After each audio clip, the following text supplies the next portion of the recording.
Hello, hello, hello. Welcome, and thank you for joining me today. My name is Katie Longhauser. I am co-host or one of the hosts for this podcast, and I wanted to come on today and just kind of give a little bit of background as to why the motto we have is protecting and preserving childhood, and wanted to kind of give the backstory, which isn't always easy, as to why this topic is so important to me and significant to me, and why it's kind of been a mission of mine. So, I'm 45 years old. I'm a mom of three, happily married, and am a business owner. And I kind of felt this like push, nudge, God nudging me to do something in the digital health space. And part of the reason was our oldest was, preteen, and the social pressure and the opportunity to potentially have a phone.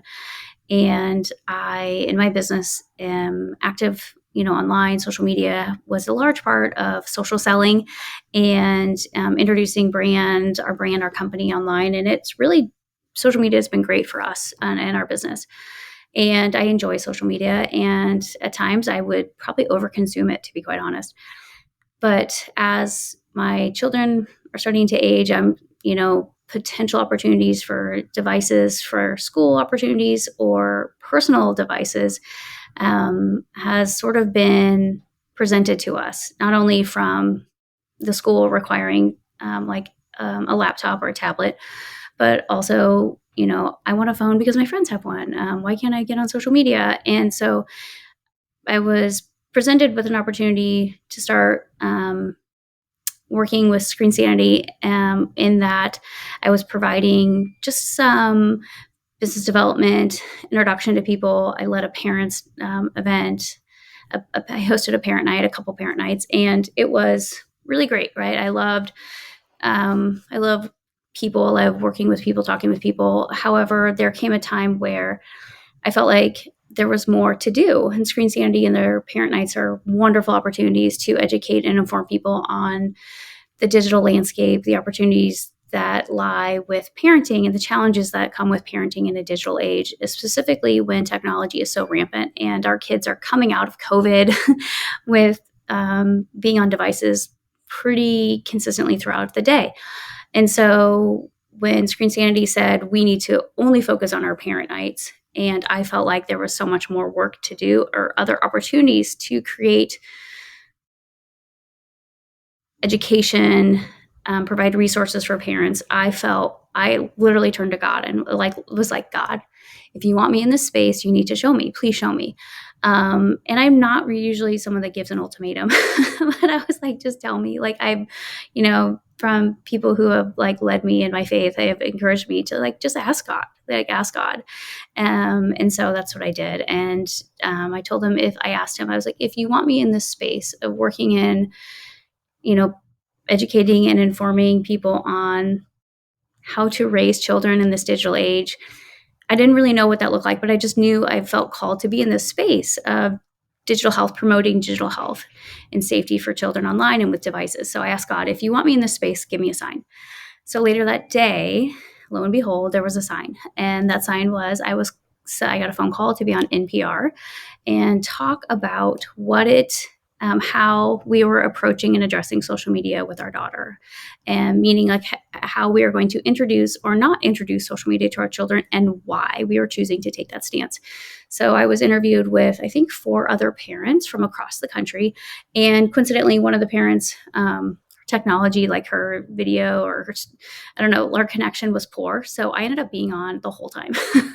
And it was really cool. I used to be an avid NPR listener prior to children. And so I really respected the platform and was very flattered and honored at the opportunity. But from there, I got phone calls and all this stuff to engage on the topic of how we are addressing social media, introducing social media devices, monitoring devices, raising children in this digital age from other parents, but also parents who wanted me to come and talk to their school and potentially do a parent night, using the Screen Sanity content and developing, developed a committee for digital health in our school and are encouraging other schools to do the same thing. So needless to say, God has taken the wheel and I'm just trying to be obedient to it. However, my story probably where my story of being passionate about protecting, preserving childhood started way back prior to this when I was growing up in high school. And as a young adolescent, I would say I was rather naive. And I say that in a good way, like meaning just large Catholic family, went to a Catholic high school, and an athlete my whole life. And there were lots of times I was second oldest of 6 kids. Life was chaotic. Like it was hard. And I love my parents. They did an amazing job, and they had a lot of challenges thrown their way. But there were a lot of things that were hard growing up. And specifically, when I say that, I mean there were opportunities where our childhood I'm a twin. So I say I'm meaning my twin and I. What our childhood, I'll say for me, my childhood was not protected from adults, and when it probably should have been. And so part of the reason that I am so passionate about speaking up and voicing my concern for children's safety is because I have probably spent almost a decade of my life recovering from the consequences of being a child that was not, or a young adolescent that was not protected.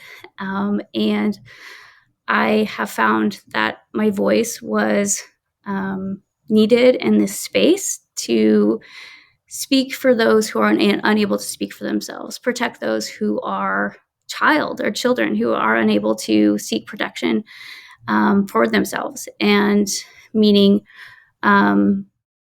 people who are potential victims to abuse,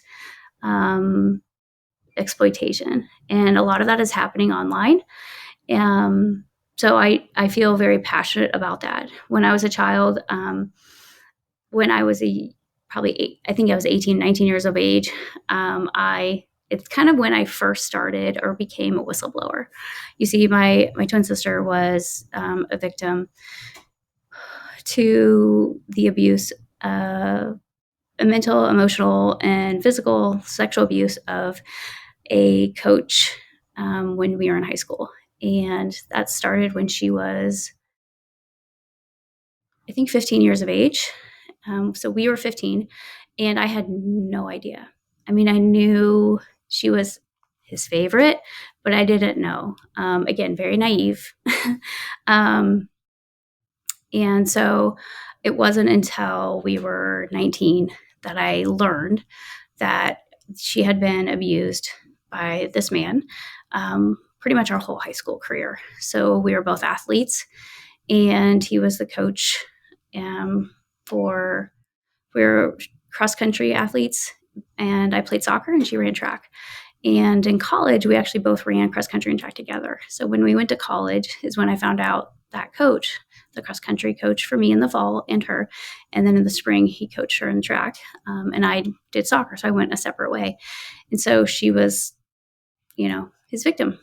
So it wasn't until we got to college that I learned of her abuse. And I was the one, looking back, I kind of feel bad that I didn't ask her permission first, but I just did it. That confronted him. My now husband and I were the ones that confronted him once I found out she had been a victim, and told him it had to stop. And because he was still calling and harassing her in our dorm room in college. So that was 1999. And after I found out and confronted him, I told my sister, my twin, that I knew what had happened to her, and she just froze. She struggled with anorexia because of the shame, and it was a secret. She said she swore she would never tell anybody. She said she'd rather die than share that with anybody. And that battle of overcoming the pain and the shame, and the guilt was really hard. It took a long time. Um, I battled hating myself. I battled being angry at myself and depressed. Um, and then her and I ended up, joining together and going and approaching him, the predator, and told him he had to quit teaching because he was actually moving on to another victim, because that's what they do. um, and back in 1999, it was legal for teachers to have sexual interactions and relationships with students. In the state of Kansas, it was legal starting at the age of 14. But because of our case and my sister's bravery, we and the teacher admitted guilt, and the coach admitted guilt. He had been a teacher there for 30 years at our school. Because of that, the law in Kansas changed to where teacher-student relationship is like sacred and like a patient-doctor relationship. So there's that. They're not allowed to have that relationship or sexual interaction or intimate relationship, I guess, in not only legally, but now not until the student or child is of consenting age, which I think is now 16. Still crazy to think about, but yes, now 16. I believe. I should probably double check on that. It could be 18. But needless to say, the ramifications of enduring what we did, obviously terrible, a lot of heartache, a lot of sadness, a lot of pain. But from that came a lot of strength, and the strength to not only use my voice, but to realize I have a voice and to use it, and to realize there are opportunities to intercede and prevent terrible things from happening, prevent people from getting hurt if you are proactive. We can always be reactive, but if we can identify potential risks early on, then there is an opportunity to prevent and therefore protect and preserve childhood.